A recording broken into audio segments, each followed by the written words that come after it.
What's going on, everybody? Wilson here, and this quick video is just going to show you how to use QuickTime Player as a secondary recording device. So again, if you are looking to record your live stream for multi-purpose use later, and you want to get better quality than what Zoom is offering right now when you download, whether it's from SD to HD, um, using something like a QuickTime Player or the Windows app. I believe they have an app for Windows that you can record a screen share, or you can record like a new movie recording, just like QuickTime. You'll be able to do that. So let's say you're ready to go, you got your live stream going, you're recording your live stream, and before you start your class, you'd want to go to your QuickTime Player. Now I need to have it open before I can share it with you.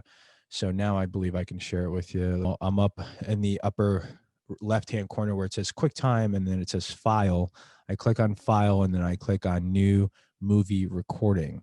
When I click on New Movie Recording, let's see if I can share that now. Share QuickTime Player movie recording. Boom. Now you can see that I've opened the QuickTime Player.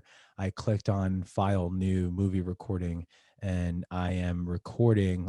And I can, once I hit this record button, I can basically, QuickTime Player is going to be recording me using this camera. Now, the other question was, does it revert to the secondary angle? Really, you just choose where you would want to, which camera to use. Really, on QuickTime Player, that you have this little button right here that you can click, and right now it says on FaceTime HD camera built in. Now it's not recognizing the second camera because I don't have a capture card. I'm using the software, so you'll need to have the capture card in order to have that secondary. If you want to choose the secondary camera. So just give me a second. I'm going to actually connect the other camera with the USB or the capture card, and you'll be able to see. All right, now that I've basically just connected the camera with the capture card, HDMI to the capture card, and the capture card into the computer. Now you can see that the USB video number 2 is enabled. Once I click on that, it just reverts back to that secondary camera.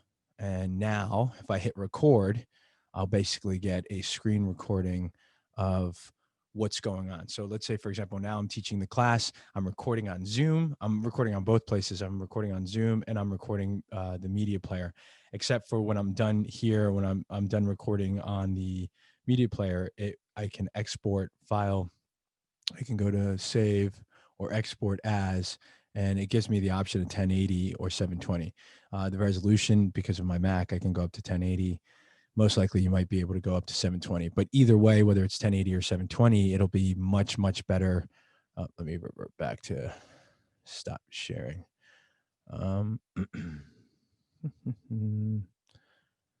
So again, what'll happen is you'll be able to save that, export it, put it into your folder. And now instead of using Zoom's record, setting or recorded file, you can use your QuickTime file, which is going to be basically recording the same thing Zoom was recording, except it'll just be a higher resolution video. So that is that. And again, if that's something that you're looking to, get some help on, or if you're looking to just move forward from where you are right now, we're offering the director's package, and that's 5 Zoom calls with us. We'll start from the beginning. We'll audit your account, basically all the equipment, what you're looking to do, and really set up a plan for you.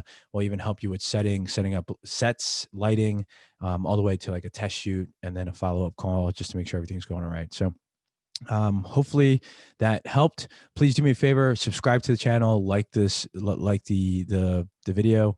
All of this is going to help, so that way we can keep putting videos out, as well as let us know if you need any help, whether it's with editing. We also have a package for that, and the director's package. All right, we'll talk soon. Peace.